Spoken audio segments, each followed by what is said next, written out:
Les Open du Rire de Rire et Chanson. Bonjour les enfants. Je suis la fée Réalité.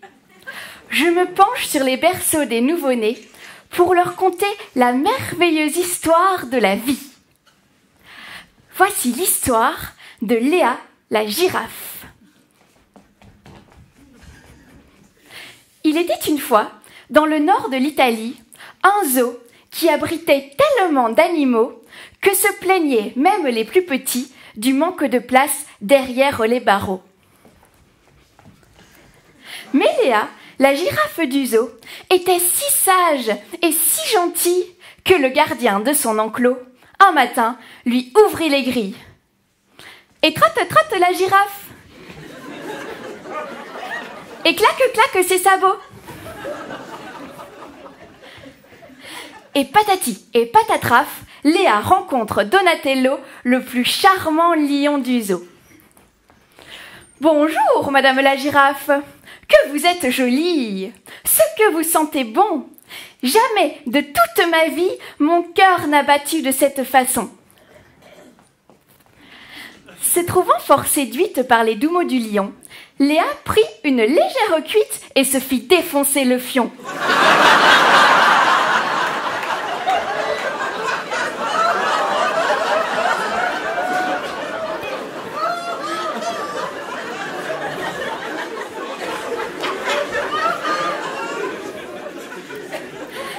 Car les princesses, attendries par les charmantes bafouilles, souvent n'attendent pas minuit pour se faire farcir la citrouille.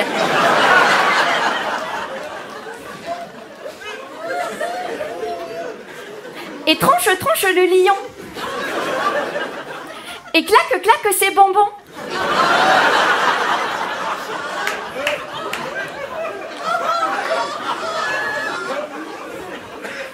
Et patati et patatraf, le lion jette la girafe après lui avoir giclé sur le front.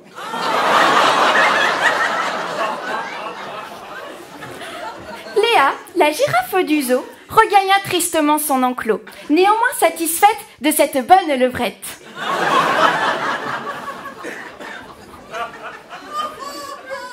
Par une douce journée d'été, Léa retourna chez le lion, mais cette fois accompagnée par un petit nourrisson blond. « Bonjour, monsieur le lion, que vous êtes joli, quelle belle crinière. Voudriez-vous fonder une famille ou me verser une pension alimentaire ?» Mais le lion rompit la conversation. « Je n'ai que faire d'un petit girafon !» s'exclama-t-il avec exclamation. À vous seul revient son éducation, car nous ne connaîtrions ces ennuis ridicules si vous aviez permis que je vous encule.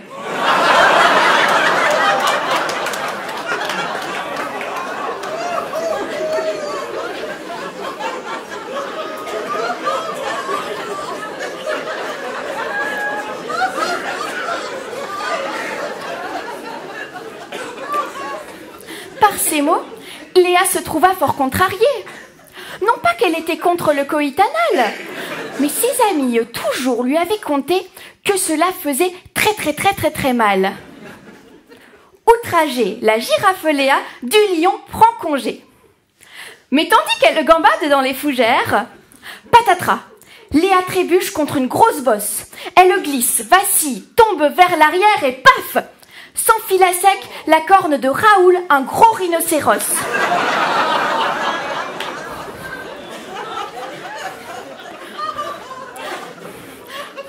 Le lion poussa un cri d'étonnement.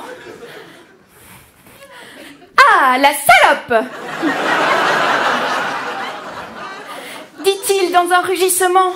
« Ce n'est pas du tout ce que vous pensez. Comment osez-vous faire cela sous mon nez? Comment osez-vous faire cela sur mon nez?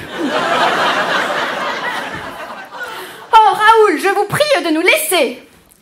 Mais c'est que je suis coincée, ma parole. Ce n'est pas un cul, c'est un antivol. »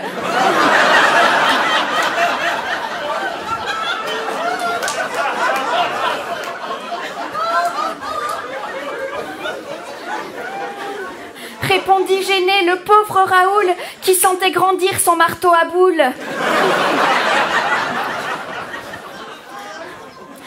Interpellés par tout ce boucan, pingouins, belettes et éléphants avaient accouru au grand galop.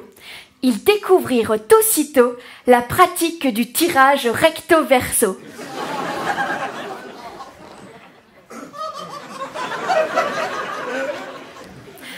Dans les jours qui suivirent l'incident, le zoo entier adopta cette pratique peu coutumière, et les naissances allant décroissant, de grands espaces dans les enclos se libérèrent. L'apport de nourriture devint abondant, et les réserves d'eau le furent tout autant. Dès lors, tous les animaux vécurent heureux et n'eurent pas d'enfants.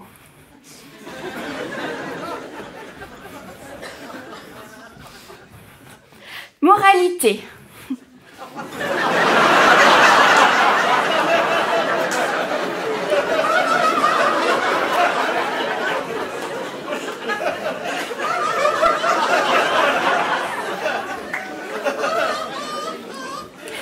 Il est fâcheux de vouloir procréer à l'excès. Sur la terre, les réserves nous sont comptées. Dès lors, pour le bien de l'humanité, allez tous vous faire enculer. Les Open du Rire de Rire et Chanson.